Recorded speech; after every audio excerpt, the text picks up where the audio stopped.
बंटवारा। हमारे चैनल को सब्सक्राइब जरूर करें। अगर वीडियो अच्छी लगे तो शेयर जरूर करें। सब्सक्राइब के साथ बेल आइकन भी प्रेस करें ताकि आपको हर वीडियो का ही नोटिफिकेशन सबसे पहले मिल सके।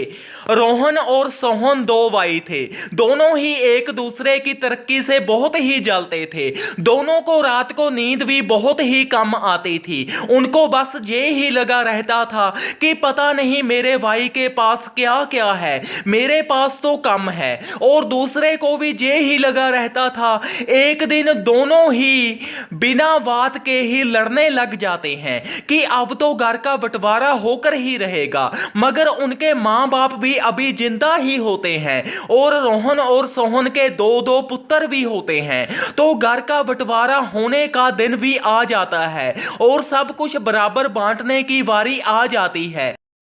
सोहन पहले ही ये कह देता है कि माँ बाप को मैंने नहीं रखना है, तो रोहन माँ बाप दोनों को ही रख लेता है और अब बंटवारा शुरू हो जाता है। और रोहन के हिस्से में माँ बाप का भी हिस्सा आ रहा होता है। तो सोहन को गुस्सा चढ़ता है तो उसकी घरवाली उसे शांत करवा देती है कि तुम देखना, टिक्के मेला देखो, तो वह शांत हो जाता है और सभी ही चीजों में रोहन के हिस्से में दो गुना और सोहन को एक अपना हिस्सा ही मिलता है। रोहन बहुत ही खुश होता है। उसकी घरवाली भी अच्छी होती है, सास ससुर की सेवा करने वाली होती है। तो सोहन को खिज चढ़ने लग जाती है कि मेरे पास तो हिस्सा कम ही आया है। उसे बंटवारा होकर भी सुकून नहीं मिल पा रहा होता।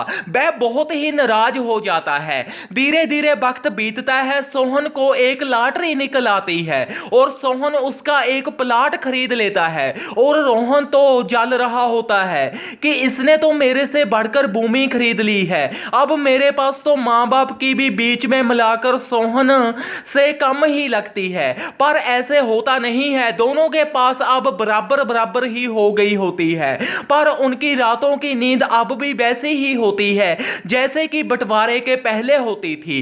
दोनों को ही एक दूसरे की थाली में लड्डू बड़ा ही लगी जा रहा होता है। तो ऐसे ही दोनों मचते मचते ही अपना खून फूकी जा रहे होते हैं और ऐसे ही दोनों जालत में ही अपना सोने जैसा जीवन पास करते हैं। इस कहानी से हमें ये शिक्षा मिलती है कि जब भी बंटवारे का शब्द आता है तो सोच लेना कि भाई भाई आपस में कितना जलते होंगे। ये आज के जमाने में तो बहुत ही ज्यादा है, पहले भी होता था इस कहानी की तरह ही। जैसे कि रोहन के हिस्से में मां बाप का हिस्सा भी आ गया था तो सोहन को लगता था कि मेरे पास कम है। तो सोहन की लॉटरी निकली, उसने प्लाट खरीदा। अब दोनों की जगह ही बराबर हो गई थी। पर रोहन को लगने लगा कि सोहन ने तो मेरे से भी ज्यादा तरक्की कर ली है। मेरे पास तो मां बाप का हिस्सा मिलाकर भी भूमि कम ही है, पर रोहन ने तो नया प्लाट भी लिया है। ऐसे ही जालत में ही वह अपना पूरे का पूरा जीवन ही बर्बाद कर देते हैं। एक दूसरे से ही मच मच कर ही तो हमें ऐसा नहीं करना चाहिए। किसी से जलना नहीं चाहिए और बाई से तो कभी भी नहीं।